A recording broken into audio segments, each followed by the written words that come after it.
오늘 여러분들한테 비교할 수 없기 때문에 라는 제목으로 하나님 말씀을 나누겠습니다. 여러분 우희성 선생님 아세요? 네. 알죠? 희호야. 우희성 선생님 아시죠? 자, 우희성 선생님 하면 앞에 붙는 수식어가 있습니다. 뭘까요? 뭐? 우희성 선생님이라고 딱 하면 그 앞에 붙는 이런 우희성 선생님이라고 우리 중학교 2학년 남자친구들 얘기합니다. 생긴. 자, 우희성 선생님 하면 앞에 붙는 수식어가 뭐냐면 잘생긴 우희성 선생님이에요. 여러분 알고 왜 웃어? 여러분 알고 희성 선생님 엄청 웃네요. 여러분 알고 있었어요? 그래서 심지어 중학교 2학년 아이들 핸드폰에 보면 잘생긴으로 저장되어져 있어요. 몰랐죠? 우희성 선생님이 설명하는 수식어가 잘생김입니다.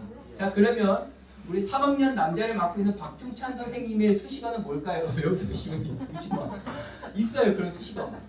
제가 뭘 얘기하고 싶냐면 오늘 여러분과 함께 나누고 싶은 한 사람인데 이 아브라함의 수식어가 있습니다. 뭘까요? 믿음의 조상. 좋아요. 믿음의 조상. 자, 지금처럼 계속 반응을 하셔야지 은혜가 있을 거예요. 자, 아브라함은 어떤 수식어가 있었냐면 믿음의 조상이라는 수식어가 있었습니다. 그런데 아마 큐티라는 친구들은 알 거예요. 믿음의 조상이라고 우리가 많이 들어왔는데 사실 아브라함의 모습은 믿음의 조상 같지 않은 모습들이 참 많이 나타납니다. 자, 예를 들어보면 첫 번째 뭐냐면 하나님이 아브라함을 부르셨어요. 너희 본토 친척 아비집을 떠나 내가 너에게 가라는 땅으로 가. 그래서 아브라함이 어디로 갔습니까? 가나안 땅으로 갔어요. 자, 여기까지 좋았는데 가나안 땅에 갔더니 그 땅이 기근이에요. 먹을 게 없어. 그래가지고 어디로 가냐면 먹을 것을 찾으러 애굽으로 갑니다. 하나님께서 약속하신 땅은 가나안 땅이에요. 그러나 먹을 것이 없으니까 애굽으로 내려갔습니다. 자, 창세기 12장 10절에 보면 이렇게 말씀합니다. 다 같이 한번 읽어볼까요? 시작! 그 땅에 기근이 들었으므로 아브라함이 애굽에 거류하려고 그리로 내려갔으니 이는 그 땅에 기근이 심하였습니다. 자, 내려갔어요. 근데 왜 내려갔냐면 뭐라고 말씀해요? 노란색 거류라고 얘기합니다. 여러분 이 단어가 무슨 뜻이냐면 지금 먹을 게 없어서 잠시 먹을 것을 구하러 간 게 아니에요. 그 땅에 오랫동안 살려고 애굽 땅으로 내려갑니다. 하나님께서 약속하신 가나안 땅, 못 살겠다. 그러니 저기 가면은 먹을 것이 많고 좋으니까 애굽 땅으로 가자 하고 아브라함이 갔다는 거예요. 자, 두 번째는 어떤 사건이 있었냐면 애굽 땅에 갔습니다. 갔더니 바로왕이라는 사람이 있었어요. 그 바로왕 앞에서 아브라함이 어떻게 하냐면 그의 아내인 사례를 내 누나라고 이야기합니다. 왜 누나라고 얘기했을까요? 그렇지. 살아남으려고. 그런데 여러분 하나님께서 아브라함에게 어떤 걸 약속하시냐면 내가 너로 큰 민족을 이룰 거야 라고 약속하셨어요. 그러나 당장 내가 살아야 되니까 어떻게 했어요? 내 아내를 바로왕에게 줘버리는 이런 엄청난 일이 일어납니다. 물론 하나님께서 다시 그 상황들을 역전시키세요. 자, 보세요. 키오야. 아브라함이 믿음이 있었으면 여러분 애굽으로 갔을까요? 안 갔을까요? 가나안 땅에 남아서 하나님의 일하신 들을 기다리고 기대하면서 그 자리를 버텼을 겁니다. 자, 두 번째. 바로왕 앞에서 여러 가지 문제가 생겼어요. 아브라함이 믿음이 있었으면 어떻게 했을까요? 하나님의 약속을 기억하고 하나님의 약속을 붙잡고 내가 너로 큰 민족을 이룰 거야 라는 약속을 붙잡고 바로왕에게 사례를 주지 않았을 것입니다. 그러나 여러분 이 아브라함의 모습을 보면 그의 신앙이 왔다리 갔다리 하는 모습을 저와 여러분이 창세기를 통해서 볼 수가 있습니다. 여러분 그런데 중요한 게 한 가지가 있어요. 서하나 뭐냐면 변하지 않는 한 가지가 있었어요. 아브라함의 믿음은 왔다리 갔다리 계속했었는데 변하지 않는 한 가지가 있었습니다. 그게 뭔지 아세요? 아브라함의 신앙이 흔들릴 때 아브라함이 하나님의 약속을 잡지 못하고 다른 것들을 선택할 때 그 다음에 항상 등장했던 말씀이 있습니다. 그게 뭐냐면 여호와께서예요. 여호와께서 뭐냐면 아브라함의 신앙은 끊임없이 왔다리 갔다리 했지만 하나님은 그의 신실함으로 그 인생에 변함이 없으셨어요. 하나님 여전히 그 인생을 포기하지 않으셨고 하나님 여전히 그 인생을 사랑하셨고 여전히 하나님 그 인생을 기다리셨고 여전히 하나님이 그 아브라함의 하나님이 되어주셨습니다. 여러분 이 하나님의 신실함 이 하나님의 변함 없으심 때문에 이 아브라함의 형편없는 믿음이 자라나기 시작합니다. 자, 이해가 됐어요? 아브라함이 믿음이 좋아서 그의 신앙이 자라난 게 아니었어요. 변함없는 하나님의 신실하심 변함없는 하나님의 사랑 때문에 누구의 신앙이 자라났다고? 예준아? 아브라함의 신앙이 자라났어요. 자, 어제 본문이 뭐냐면 창세기 22장입니다. 22장에 어떤 내용이 나올까요, 혜민아? 어떤 내용이 나오냐면 아브라함이 자신의 아들인 이삭을 하나님 앞에 드리는, 바치는, 번제의 제물로 드리는 말씀이 나와요. 근데 여러분, 아브라함이 몇 세의 아들을 얻었을까요? 몇 세? 100세 얻었습니다. 하나님께서 아들을 주신다고 약속하셨는데 전혀 기미가 보이지 않아. 근데 마침내 하나님께서 이삭이라는 아들을 주셨어요. 그러면 아브라함에게 이 이삭이 귀했을까요? 귀하지 않았을까요? 의제야 어땠을 것 같아요? 엄청 귀했겠지. 근데 주실 때는 언제고 하나님이 아브라함에게 말씀하셔요. 그 이삭을 나한테 바쳐라. 여러분 그때 아브라함이 어떻게 반응하냐면 제가 왜 그래야 됩니까? 라고 과거처럼 반응하지 않아요. 내 주님이라고 반응합니다. 엄청난 거예요. 100세 얻은 아들 하나님이 다시 달라고 하셨을 때 그 인생 가운데 하나님이 어떤 분이신지 알고 하나님의 약속을 신뢰하기 때문에 내 주님이라고 반응합니다. 그때 하나님 뭐라고 말씀하시냐면 이렇게 말씀하세요. 그 아이에게 손대지 마. 아무 일도 하지 마. 내가 너의 믿음을 확인했다. 괜찮아. 라고 말씀하세요. 그의 믿음이 자라나고 있는 거예요. 여러분 그 후로 약 20년의 시간이 지나서 오늘 본문으로 돌아옵니다. 자, 오늘 본문에 보시면 창세기 23장이에요. 자, 보세요. 사라가 몇 세를 살았을까요? 라고 여러분이 물어볼 건데, 자, 몇 세를 살았을까요? 사라가 몇 세를 살았으니 이것이 곧 사라가 누린 햇수라라고 창세기 23장 1절에서 기록하고 있습니다. 자, 몇 세를 살았을까요? 자, 손을 들어볼까요? 몇 세를 살았을까요? 손 들고 얘기해. 몇 세까지 살았을까요? 아니야. 손 들고 얘기해야 돼. 자, 몇 세를 살았어요? 서한이. 127세. 어? 127세. 더 자신 있게 얘기해. 몇 세? 127세. 확신할 수 있어요? 네. 몇 세까지 살았냐면 127세까지 살았습니다. 자, 따라합니다. 127세. 127세. 손 선물 받아가세요. 빨리 나와. 시간 없어. 몰랐지? 안에 다른 거 들어있어. 박수 주세요. 내일 묵상하면 이런 것들을 알 수 있어요. 자, 그러면 여러분 아브라함은 몇 세에 죽었을까요? 175세에 죽습니다. 자, 그러면 이삭은 몇 세에 죽을까요? 180세에 죽어요. 여러분이 대답하기 위해 제가 빨리 대답하는 거예요. 자, 그러면 야곱은 몇 세에 죽었을까요?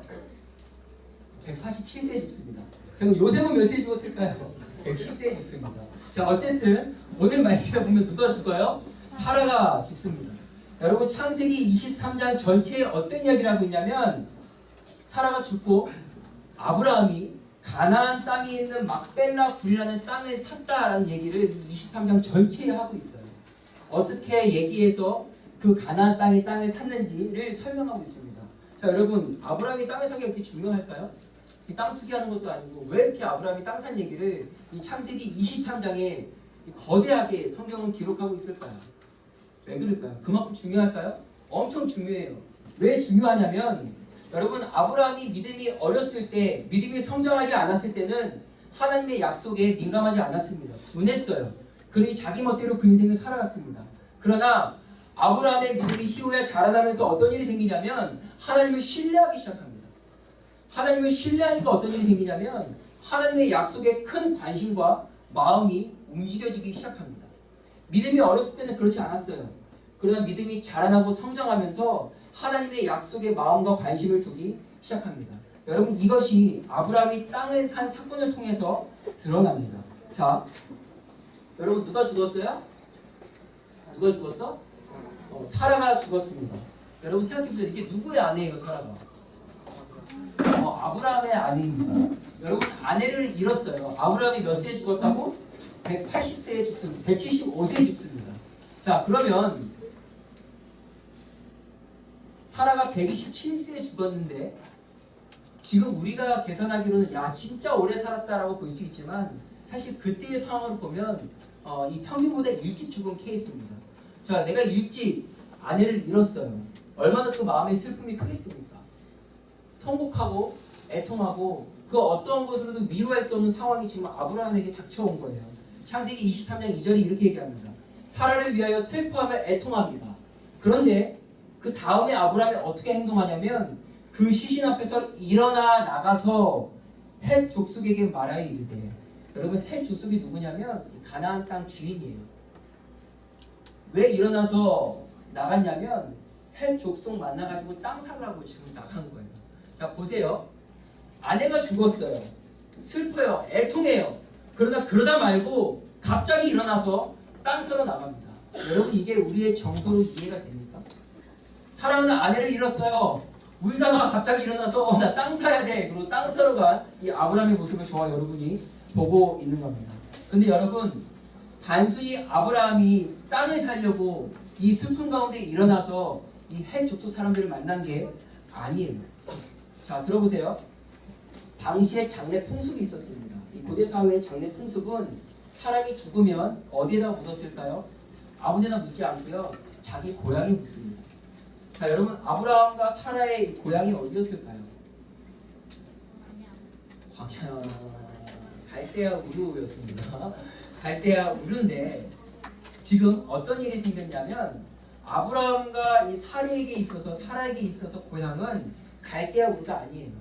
하나님께서 약속하신 땅, 그 땅이 우리의 고향이다라고 그들이 믿고 살아가고 있었어요. 그러다가 누가 죽었어요? 사라가 죽은 겁니다. 여러분 생각해 보세요. 이 사라도 그 땅에 당연히 잠들고 싶죠. 그 땅에서 죽고 싶어요. 왜? 하나님께서 약속하신 땅이 가나안 땅이니까. 그러면 아브라함 자신도 평생을 살다가 죽었을 때 자신의 육적인 고향인 갈대아 우르가 아니고 하나님께서 약속하신 그 가나안 땅에 잠들고 싶은 겁니다. 더 나아가서 어떤 소망이 이 아브라함 가운데 있었냐면 그의 후손들에게 너희의 조상들이 다 가나안 땅에 묻혔다. 하나님이 약속하신 그 가나안 땅. 그러니 하나님은 약속에 신실하신 분이라 너희도 인생에 그 약속에 신실하신 하나님, 그 하나님 붙잡고 살아가.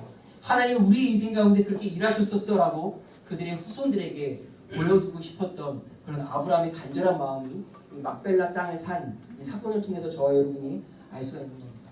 여러분 땅 부자가 되고 싶어서 땅 산 거 아니에요. 그의 믿음이 성장하니까 하나님의 약속을 갖고 싶은 거고 사고 싶은 그 마음이 이 아브라함 안에 있었던 겁니다. 여러분 그때 아브라함이 이 헷 족속에게 얘기해요. 내가 그 땅을 사고 싶습니다. 나한테 팔아주십시오 라고 얘기하니까 이 헷 족속 사람들이 뭐라고 얘기했을까요? 괜찮아요. 뭐 우리 사이에 뭐 돈을 주고 받아. 그냥 거기다 묻으시고 그 땅 그냥 쓰세요 라고 얘기합니다. 여러분 그런데 아브라함이 다시 얘기해요. 아니요. 나 그거 싫습니다. 이 땅이 나의 소유가 되기를 원합니다. 내가 어느 정도의 값을 지불하면 됩니까? 라고 아브라함이 물어봐요. 공짜로 쓰고 싶지 않다는 거예요. 나중에 딴소리 할까봐. 하나님의 약속의 땅, 내가 얼마만큼의 값을 지불해도 내가 그 땅을 사고 싶은 거예요. 그만큼 그 하나님의 약속의 땅을 사모했던 이 아브라함을 볼 수가 있습니다. 그랬더니 이 헷 족속이 뭐라고 얘기하냐면 그거 얼마짜리 땅이냐면 은 400세겔 땅이에요. 근데 그냥 쓰세요 라고 또 얘기합니다. 자, 뭐하고 있는 거예요? 값을 제시했어요. 그 땅이 얼마예요? 은 400세겔이라고 이야기합니다. 그런데 괜찮아 그냥 쓰세요 라고 얘기해요. 여러분 은 400세겔이 어느 정도의 가치가 있냐면 1세겔이 건장한 남자가 하루를 노동해서 버는 돈의 4배래요. 그러니까 4일 동안 일했을 때 벌을 수 있는 금액이 1세겔이랍니다. 자 그러면 1세겔이 4일치 임금인데 400세겔이면 몇 일치 임금일까요? 머리 아파. 1600일입니다. 1600일을 잘 나눠보면 약 5년 동안 건장한 남자가 일한 돈을 하나도 쓰지 않고 모아놨을 때 이 은 400세겔이 되는 겁니다. 1억 5천만 원 이렇게 된다고 지금 학자들이 이야기해요. 그보다 더 큰 가치가 됐었겠죠. 여러분 이 막벨라 굴이 그렇게 큰 땅이 아니었어요. 나중에 다윗이 한 성소를 구입하는데 50세겔을 주고 구입합니다. 그러니까 이 400세겔은 엄청 비싼 거예요. 그런데 아브라함이 깎지도 않아요. 오케이, 그럼 내가 은 400세겔 줄 테니 이 땅을 나의 소유로 옮겨주십시오 라고 얘기합니다. 돈이 많아서 그런 게 아니에요.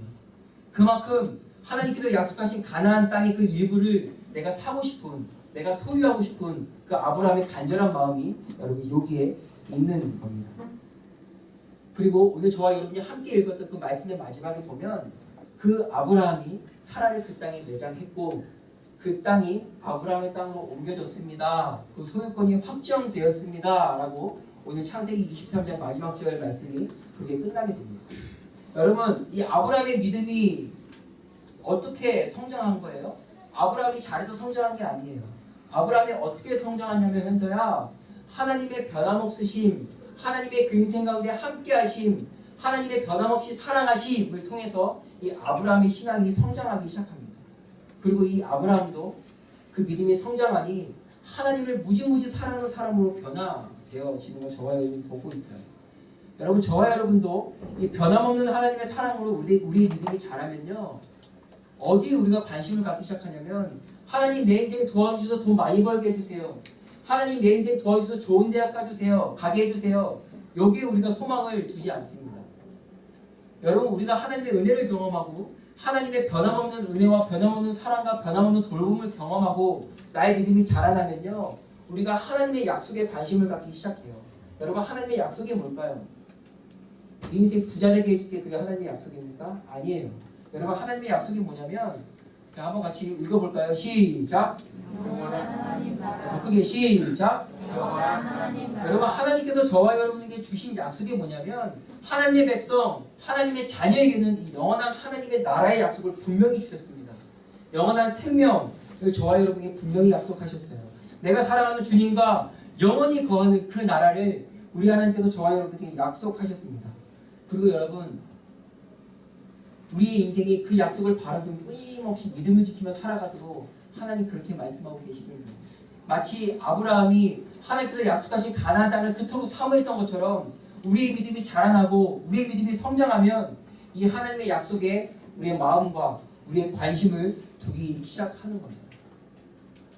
이게 하나님의 자녀예요. 우리의 소망, 우리의 마음, 우리의 관심이 어디 있다는 거예요? 영원한 하나님 나라. 내가 사랑하는 주님과 영원히 거할 그 천국의 그 시간들을 기대하고 꿈꾸고 준비합니다. 여러분, 이게 하나님의 자녀예요. 근데 여러분, 믿음이 성장하지 않고요, 여전히 믿음이 왔다리 갔다리 하면요, 이 하나님의 약속이 우리 가운데 보여질까요? 보여지지 않을까요? 보여지지 않습니다. 흔들려요. 그러니 이 땅에 그냥 내 인생이 다 끝나는 것처럼 마음 두고 그렇게 살아가는 이 안타까운 일들이 일어나는 거예요. 여러분, 그런데 우리의 믿음이 성장하면요, 이 영원한 하나님 나라, 그리고 천국, 그리고 영원한 삶에 대한 마음과 관심이 우리 가운데 일어나기 시작합니다. 그러면 어떤 일이 일어나냐면, 이 마음과 이 믿음을 지키기 위해서 그 어떤 희생도 감당하겠다라는 고백이 우리 가운데 시작이 됩니다. 여러분, 아브라함이 어디를 사모했어요? 하나님의 약속의 땅 가나안 땅을 사모했어요. 그가 어떤 걸 희생했어요? 은 400세겔을 희생했어요. 아브라함에게도 그 적은 돈이 아니었어요. 그러나 하나님의 약속의 땅을 내가 소유할 수만 있다면 은 400세겔도 괜찮아. 나는 그 땅을 소유하고 싶다는 그 강력한 마음. 내 아내 사례도, 아브라함 자신도, 그리고 후대에게도 그 하나님의 약속의 땅을 보여주고 싶었던 그 아브라함 마음처럼, 여러분, 우리의 신앙이 자라나면 이 소망이 저와 여러분을 휘어잡습니다. 그러니 이 믿음이 흔들리지 않게 하기 위해, 여전히 이 믿음을 지켜내기 위해 그 어떠한 희생도 감당하겠다는 고백을 가지고 오늘을 부르신 자리에서 하나님의 사람으로 여러분 살아갑니다. 왜 그렇습니까? 내가 잘나서 그런 거 아니에요. 하나님의 변함없으심 때문이고 내가 주님을 너무너무 사랑해서 그렇습니다. 여러분, 왜 우리가 하나님을 기쁘시게 하고 싶어요? 여러분, 왜 우리가 오늘도 신앙을 지키며 살아가고 싶어요? 내가 하나님을 사랑하기 때문입니다. 여러분, 왜 아브라함이 막벨라굴을 사고 싶었을까요? 땅 투기하고 싶어서?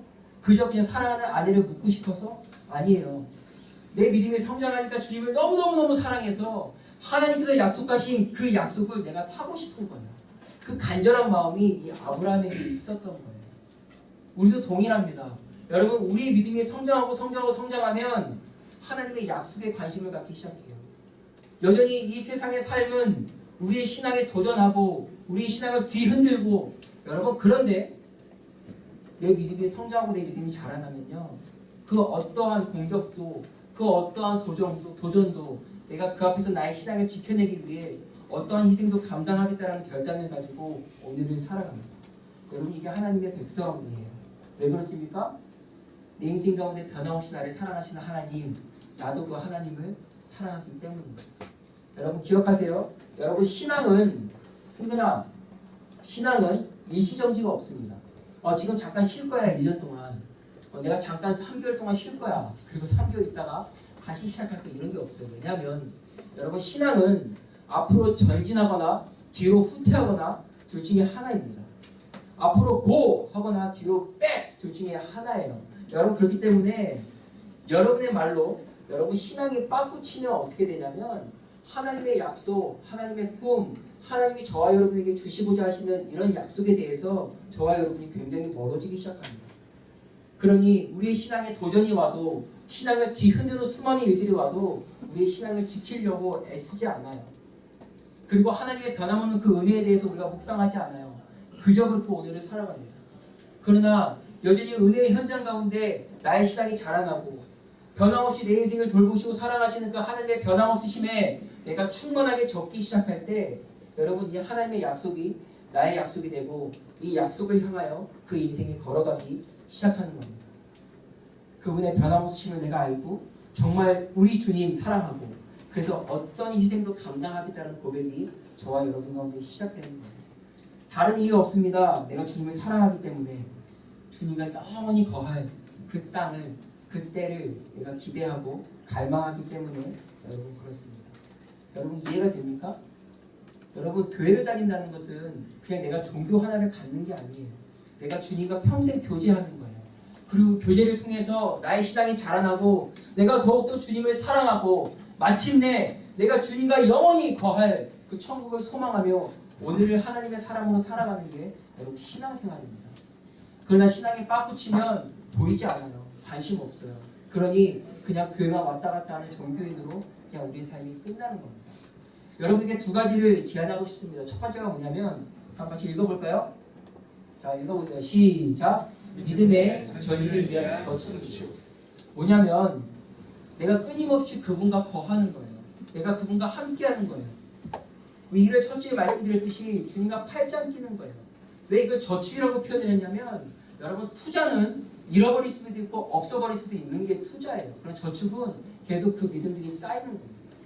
내가 주님과 함께 걸어가는 그 삶, 내가 끊임없이 내 인생 가운데 저축하는 거예요. 내 인생 가운데 변함없으신 하나님, 나를 여전히 사랑하시는 하나님, 그 하나님의 추억을 내 안에 끊임없이 저축하는 겁니다. 여러분 두 번째 뭐냐면 여러분이 크게 읽어보세요. 자 시작. 하나님의 약속을 믿음으로 지키는 어떤 것도 감당하겠다 다짐하고 전진. 여러분 이해가 됩니까? 내가 그 믿음을 지키기 위해서 그 어떠한 것도 희생하겠다는 결단을 가지고 그 걸음을 걸어갑니다. 여러분 신앙이 타협해야 될 순간들이 참 많아요. 여러분 그런데요 이 하나님의 변함없이 사랑을 알고 나의 신앙이 자라나면 어떤 것이 내 인생 가운데 가장 중요한 가치인지를 깨닫기 시작합니다. 비교할 수가 없는 거예요. 그러면 여러분 그 어떤 희생이 내 인생 가운데 따른다 해도 내가 거기에 타협하지 않고 하나님의 가치를 선택합니다. 신앙이 자란 사람이 이 영원한 하나님 나라, 영원한 삶을 알기 때문에 이 삶의 자리에서 어떤 희생이 와도 내가 그 희생을 감당해도 내가 이것을 지켜내겠다는 마음을 가지고 그 걸음을 걸어가요. 여러분 이게 하나님의 사랑입니다. 여러분 아브라함이 얼마를 지불했어요? 은 400세기를 지불했어요. 그러나 이것은 아브라함에게 희생이 아니었어요. 손해가 아니었다고. 내가 가장 내 인생 가운데 가치를 두고 살았던 하나님의 약속을 내가 살 수만 있다면 은 400세계, 은 4000세계, 40,000세계 괜찮아. 그게 아브라함의 성장된 믿음의 조상 아브라함이었어요. 똑같습니다. 영원한 하나님 나라, 영원한 삶. 내가 그 삶을 위하여 오늘을 살아가고 싶은 이 믿음을 지키고자 하는 그 마음이 어떤 희생이 저와 여러분 가운데 와도 지켜질 수 있다는 결단이 일어나는 거예요. 왜 그렇습니까? 내가 주님을 사랑하기 때문에 그분의 변함없는 사랑 때문에 내가 주님을 너무나도 사랑하거든요. 여러분 그러니 이 결단의 걸음이 시작이 되는 겁니다. 희생이 아니에요. 여러분 따라해볼까요? 비교할 수 없기 때문에 그게 비교할 수 없기 때문에 여러분 하나님께서 저와 여러분이 주신 약속은 비교할 수가 없고요. 비길 수가 없고요. 어떤 게 더 좋다라고 말할 수조차 없는 게 하나님의 약속이에요. 하나님께서 장차 저와 여러분에게 주실 이 약속이 그런 거예요. 내가 믿음이 여전히 뒤로 가고 있으면 여러분 이게 나한테 가치가 없어요. 그러니 인생에 가장 가치 있는 걸 놓치고 살아가는 삶이 됩니다. 그러나 여전히 하나님과 함께한 그런 추억들이 내 인생 가운데 쌓여가기 시작할 때 나의 믿음도 성장해요. 그때 이 하나님의 약속이 저와 여러분 가운데 분명하게 보여지는 겁니다. 그러면 다른 가치에 내 마음이 흔들리지 않고 이 가치를 붙들고 그 인생이 살아가죠. 때로는 희생을 해야 되고 때로는 손해를 봐야 되는 상황이 생겨도 그게 내 안에 희생이 아니고 손해가 아닙니다. 비교할 수 없기 때문에 내가 그 가치를 손에 넣을 수만 있다면, 내가 그 가치를 누릴 수만 있다면 그 걸음을 선택하는 일에 대해서 주저하지 않는 겁니다. 여러분, 그게 그리스도입니다. 여러분, 하나님의 변함없으심의 은혜는 비교가 불가능합니다. 내가 주님을 사랑하는 그 마음은 그 어떤 것과도 비교할 수가 없는 거예요. 왜냐하면 그분이 그만큼 나를 사랑하셨기 때문입니다. 그분이 그만큼 내 인생 가운데 부재하신 적이 여러분 없기 때문입니다. 한 가지만 더 얘기하면 우리는 지금 2박 3일의 수련회를 준비하고 있습니다. 저도 여러분 때 이런 수련회들이 있을 때마다 안 갈 수 있는 수만 가지 이유를 대보라면 될 수 있었던 사람 중에 한 사람이었어요. 내가 왜 가야 하나? 집이 더 편하게. 수만 가지 이유를 댈 수 있다고요. 그런데 선생님의 등살에, 부모님의 등살에 어쩔 수 없이 갔던 그런 수련회의 그 저축들이 쌓여서 내 삶의 가치가 바뀌어지는 거예요. 야, 이게 내 인생 가운데 가장 중요한 가치였는데 하나님과의 추억들이 제 인생 가운데 쌓이기 시작하니까 영원한 하나님 나라, 영원한 삶에 대한 이 간절한 마음들이 이 안에 계속 일어나는 거예요. 그러니 다른 가치에 내가 휩쓸리지 않고 여전히 이 신앙을 지키기 위해 오늘도 싸우고 이 신앙을 붙잡고 걸어가는 거예요. 여러 가지 상황들이 있어요. 여러분, 그러나 기억하십시오. 주님과의 그 시간들이 여러분 가운데 저축되어야 돼요. 믿음의 전진을 위한 저축이 여러분 가운데 일어나야 돼요. 여러분, 그럴 때 그분의 약속이 저와 여러분 가운데 믿어지고 보여지기 시작할 것입니다. 여러분, 그럴 때 진짜 그리스도로 이 땅을 살아가는 거고요. 진짜 천국 백성으로 오늘을 준비하며 살아가는 걸음이 되는 겁니다. 여러분, 기억하십시오. 어쩌면 수련회를 가는 게 여러분에게 은 400세겔일지도 모르겠어요. 그러나 그 가치를 안다면, 그 다른 가치와 비교 불가라면 여러분 그 걸음을 선택할 수 있는 여러분에게를 소망합니다. 뿐만 아니고요, 하나님과 함께 할 수 있는, 하나님의 은혜를 경험할 수 있는 현장이라면 그 어떤 가치와도 비교하지 마시고 여러분의 그 시간들을 반드시 저축해 여러분의 인생을 인도하시고 여러분의 인생 가운데 변함없이 함께 하시는 그 하나님의 손길들을 날마다 경험하는 저와 여러분 되기를 간절히 기도합니다. 희생이 따라요, 가끔씩. 그러나 내가 주님을 강력히 사랑할 때, 내가 주님을 너무나도 사랑할 때 여러분 그 희생은 여러분 절대로 희생이 되지 않습니다. 왜냐하면 비교할 수 없기 때문이에요. 은 400세겔이어도 은 4만 세겔이어도 괜찮습니다. 왜냐하면 우리 하나님께서 저와 여러분에 주신 이 약속은 그 어떠한 것과도 비교할 수 없는 것이기 때문에 아브라함이 약속하신 그 약속처럼 그 약속이 비교할 수 없기 때문입니다. 여러분 삶의 현장에서 그렇게 하나님의 사람으로 살아가는 저와 여러분에게 기도합니다. 다시 두 가지를 기억하세요. 믿음의 전진을 위한 저축입니다. 하나님과 동행하는, 하나님과 함께하는 하나님의 변함없으심을 끊임없이 기억하고 그 기억들, 그 추억들이 여러분의 인생 가운데 저축되기를, 그리고 하나님의 약속을 끊임없이 믿고 지켜내기 위해 어떤 희생도 감당하겠다고 결단하며 주님 사랑하기를 포기하지 않는 그 믿음을 반드시 지켜내는 그런 여러분, 저와 여러분 되기를 간절히 기도합니다. 우리 함께 찬양할까요?